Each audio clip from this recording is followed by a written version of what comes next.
Oh, look out. Here we go. Nice. Yeah, I figured we'd do something fun today. I like it. I like it. So yeah, anyway, cheers. I'm Yeah, right on, right on. That's good for you, man. I hope it was a good one.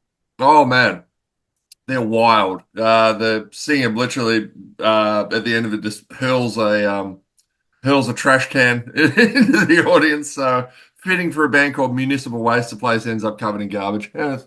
A absolutely. Yeah. Whereabouts are you at the moment, mate? The mothership? Currently at the studio in Cleveland, Ohio. Yeah, nice. Now, mate, how long have you been working on Call the Devil?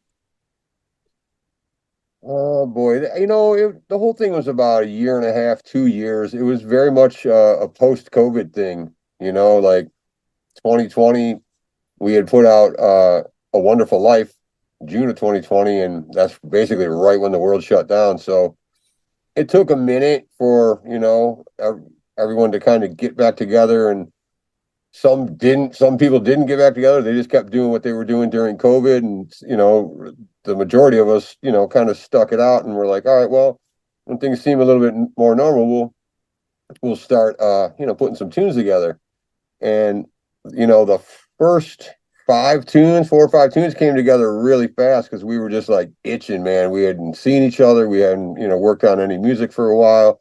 So it was I think part of that led to some of the attitude and the sound and the textures on this album, just because there's some of it's really abrasive, some of it's like high energy, and then some of it's really dramatic and kind of depressing. So it's like all those post-COVID feelings, like during and after, and now the world's back on, man. It's really cool to be able to put all that experience into an album and now get the chance to share it.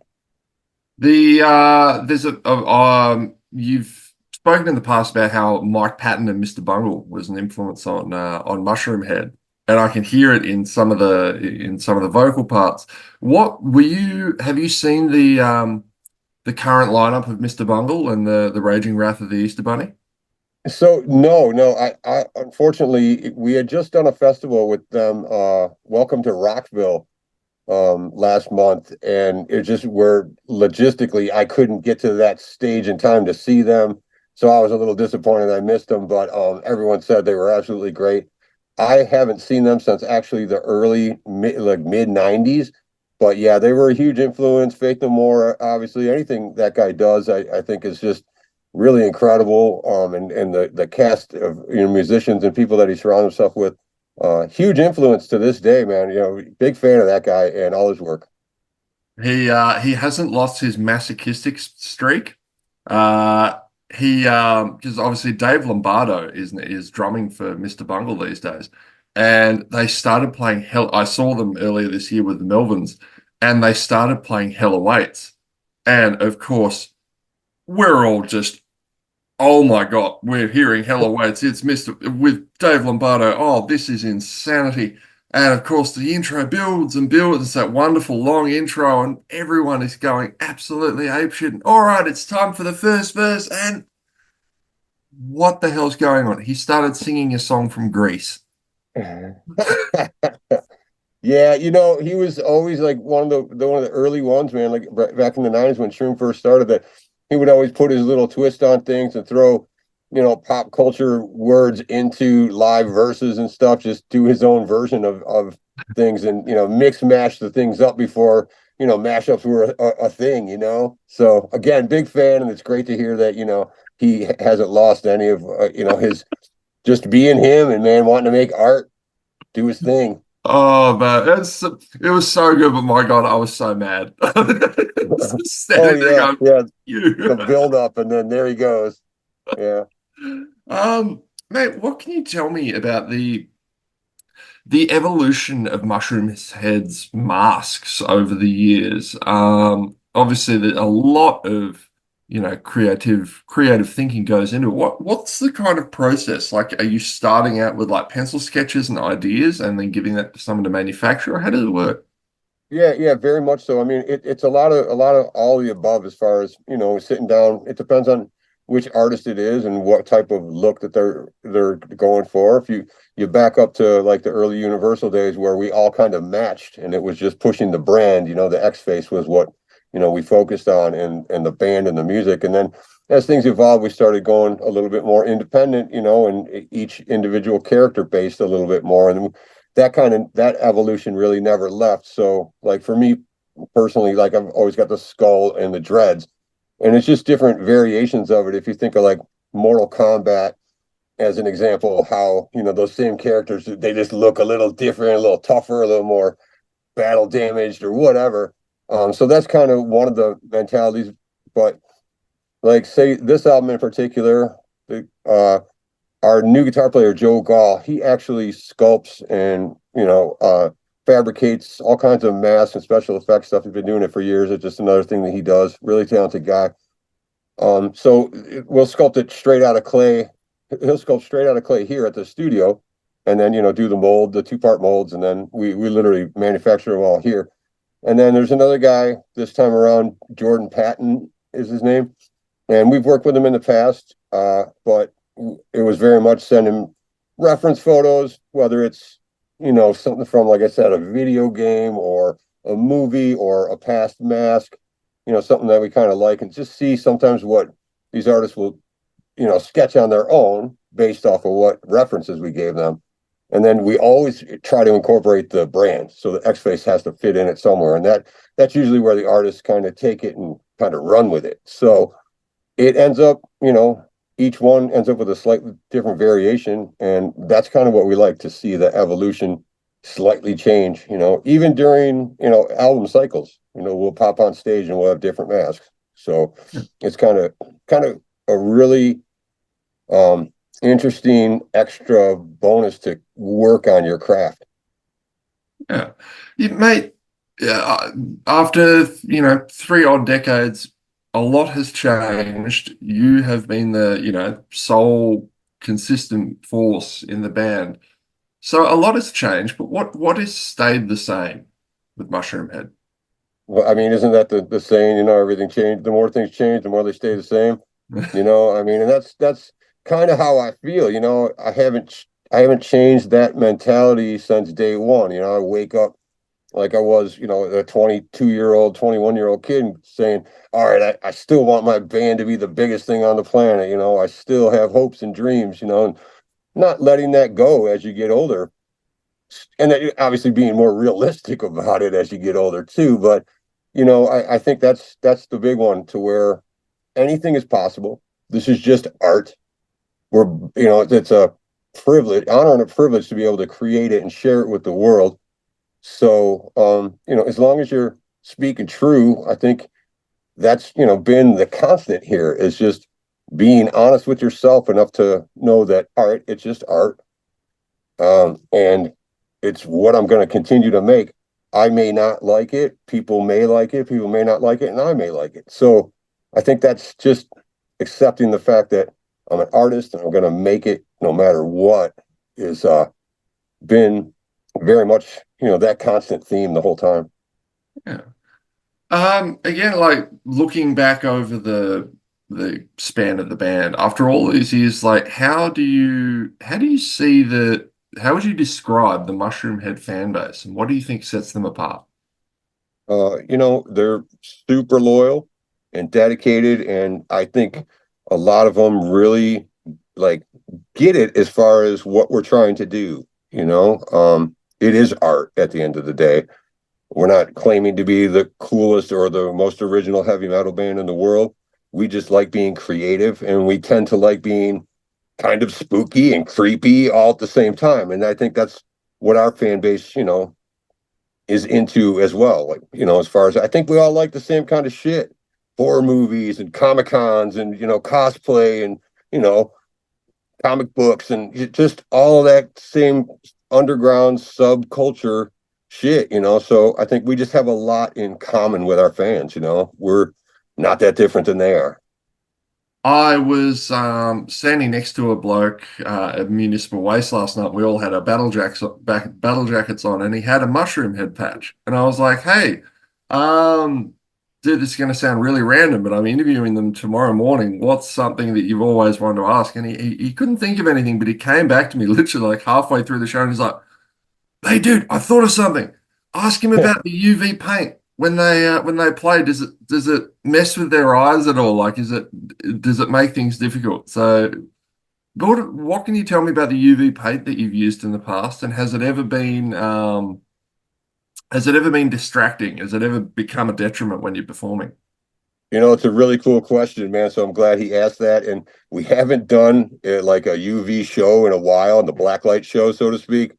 Um, it's just another layer of difficulty. I mean, it's hard enough to see in the mask. It's hard enough to breathe in the mask. And now you're doing it basically in the dark, you know? So like no one can really see any hand gestures or, we have like hand signals because we can't read lips when we're on stage. We all just have like hand signals as far as what's gone wrong or what you can't hear. So yeah, it's just another level of difficulty when we did those shows. They were fun, and I was doing a lot of drinking back then, so they were a lot easier to get through. But yeah, man, talk about hard to see. In hindsight, we didn't really think about that, and we're like, oh shit, we got to do like 30 of these shows. Mate, if money, safety, or sanity wasn't an obstacle, what would you most like to incorporate in the Mushroomhead stage show? Oh boy, I don't know. Because I think more shit, more problems, more people, more things to go wrong, more logistical nightmares. But honestly, I wouldn't mind getting into a little bit of pyro. I've never been able to in my whole life. I've been doing it 30 years and I've never had pyro. So there's an honest answer. And I do kind of like it when we play festivals that have big LED screens. Shit looks cool. We'll get you booked at the Sphere. So Right? Fingers crossed, man. What plans does Mushroomhead have to come to Australia at this stage?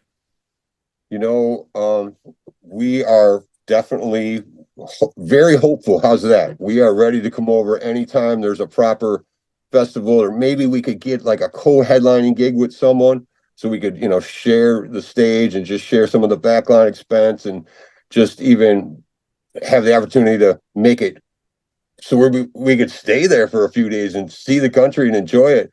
Last time we were there was 10 years ago on Soundwave, and it was amazing. But we were in and out so fast. We played almost every day, and it was just like a big blur. And then when I got home, I was like, fuck, I want to go back. I want to check that place out. I want to check that place everywhere I want.